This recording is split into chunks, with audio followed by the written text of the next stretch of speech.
Lelong may hakong dalaiba MD Riyajuddin, Elias Kuli, son of late MD Jalaluddin, Mahakinupi Mistress Rukaya, MD Riyajuddin Gimanong Nupa, MD Farijuddin, Elias Sana Amasung, Mahakinupi Mistress Abeda Hairiba Mioy Mari Asi, Anti-Social Oiba, Tabak Taong Kaya, Chatarapanaman Oiraga, Laikay Dagi, Nasi Tantaraga Taruk, September Gi Sok Lisingani Sumatun Gamanga, Namik Asidagi, Sahi Manga, Tantokle Amadi, Leha Pongkul Asida, Mioy Amatana, Makoibu, Zangapam Piram Labadi, Mioy Adugi Imung Adubusu, Sap Manabadandi, Piba Haina, Leha Pong Prazana, Amatawaina, Warep Lomina Kare Haina, Leha Pong Social Welfare Organization Advisor, MD Farukhana, Pongdor Kre.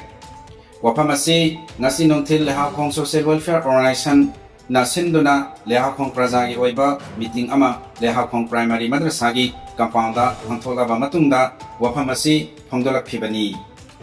Mahana, Maka Taraduna, Laikay Asida, Nisa Yonduna, Social Oiba, Tabak Taong Kaya, Zatarakliba Mioy Singna, Nasidegi, Lepadobani, Anti-Social Gi Tabak Taong Sing Asi, Laikay Asida, Leptaba, Tarabadi, Anti-Social Gi Tabak Taong Sing, Tingnana Bagi Damag, Matam Gi Oina, Lakliba Report Sing Ado Home Department da Piduna, Club Asiga, Home Department da Kusam Naduna, Tabak Kaya, Paikalakani, Haina Sumna Fondorakli. Ay giming Farooq Khan, ay giba giming na MD Abdul Matlib, ay from Nilong Lehaw Kong, ay Lehaw Kong Social Welfare Organization gi advisory ni nasi tang traga taruk ingkumja mapan haibadi September ki tang traga taruk ingkumja disingani kunmanga lebabu namit ta yogi nutil bungani taba matamda Lehaw Kong Social Welfare Organization gi oiba meeting ama Lehaw Kong Primary Madrasa gi compound da club asigi president oiriba hogi Alhas MD Abdullah na preside toduna pangthoki haiba meeting asigi agenda di Lehaw Kong da hojik hogi oiragliba chatharagliba hogi anti social activities nisa jonba sugumba activities mayam asi thingba lekai asidagi maru phangna muthatpa haiba adugi agenda da pangthokpani lekai mayam na haidi kumna khanna nainaraba matungda hogi lekai asida leiriba club LSWO na hogi makhagi resolution singasi hogi lekai asigi mayam na janara matungda resolution khara laujare ahan resolution di lekai asida hogi hojik chathadun leiriba anti social activities mayam nisa joliba mayam nasi haiba di September ke tarik 3 haiba numit asidagi lekai asida leibiriba hogi miyoi singna haiba anti social activities mayam asi khudakta lepkodabani haiba duni ahan bada ani subada hogi haiba anti social activities singasi lepdaba taragadi anti social activities haiba ni sayonba adu sai na yadaba society na yadaba social na yadaba thawsing torbi miyoi singasi hoi matam gi oiba ko information asi hogi home department de piraga home department ga loina na haiba anti social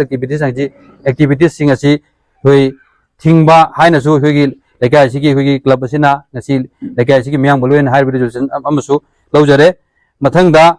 ikhoigi matam kaya gi mamang dagi lekai sina hogi tawgunu society samaj na yadaba thobuk tawgunu haina hanjan kaya khanna hairaba phawbada hogi yadaduna hairaba anti social activities kaya da involve tawduna lagliba Lehaw Kong da leiba MD Riyajuddin miyamna kuli haina khangnaba son of MD Jalaluddin amasung magi nupi Mistress Rukaya amadi haiba MD Riyajuddin haiba asigi manaw nupa MD Farijuddin Elias Sana mapa gi maming Jalaluddin leikhidaba amasung magi nupi Abeda haiba miyoi mari asi anti social activities da involve tawbagi dambak laikai asidagi hoigi tanthokle makhoi lekai asida leiba yaroi haiba adu ki resolution amsu lekai miyam lawre aduga aroiba resolution da haidi Lehaw Kong asida leiriba mohalla taruk na konba mafam singda mohalla gi imam singi khudang da anti social activities sing asi makha ta na thingba haiba resolution sing asi asi gi lekai asina ikhoi gi lekai sigi club amadi lekai sigi miyam na lawre haiba sigum ba resolution asi lekai asida leiriba miyoi singna ngang na chapi na ba khoi gi LSWO gi mekai degi advice tawjari